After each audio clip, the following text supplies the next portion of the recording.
دي الام ودول الولاد. اوكي، فرضا ان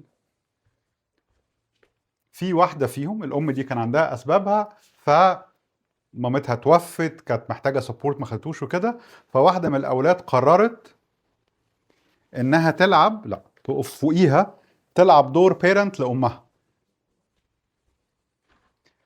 ففي هذه الحاله الداينامكس دي بتقول ايه؟ ان الام دي بقت واخده بنتها امها، بس دي لسه بنتها. ففي هذه الحاله البنت دي عندها ام، البنت دي عندها بنت ما عندهاش ام. فتعامل الام مع البنت دي هيبقى مختلف تماما عن تعاملها مع البنت دي. هتبقى بتقول البنت دي جميله ومش عارف ايه وربنا، خصوصا لما تكبر وبتاخد بالها مني وكده، بس في النهايه هي ام لدي، انما مش ام لدي. مش حاسه ان هي محتاجه تدي لدي اللي هي بتديه لدي. ليه؟ عشان دي بتلعب دور امها، فالام هنا بتاخد من دي انما بتدي لدي.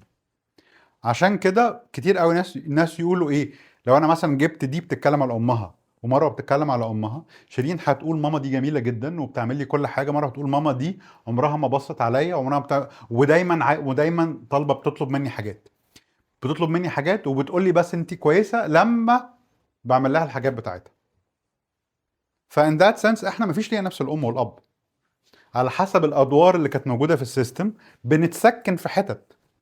لو عايزين حد تالت اطلعي يا ريم نعمل اكسرسايز بسيط.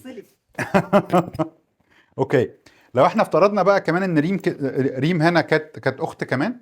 اوكي، وافترضنا زي ما قلنا قبل كده في اكسرسايز ان كان في الاب كان قبل ما يعرف الام دي كان يعرف واحده تانية وسابها ومشي، فريم هنا واخده الانرجي بتاعه الست اللي اتسابت.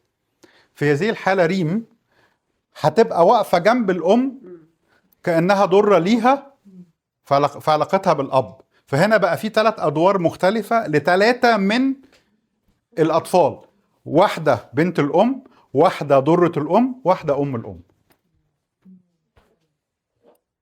فما فيش حد فيهم بيلعب نفس الدور.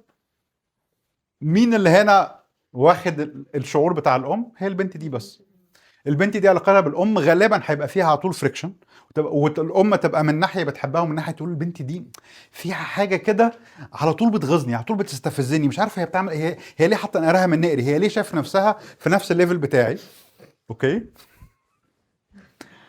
والبنت دي يا عيني ديبليتد ودايما حاسه انها تعبانه لان هي المسؤوله عن الام.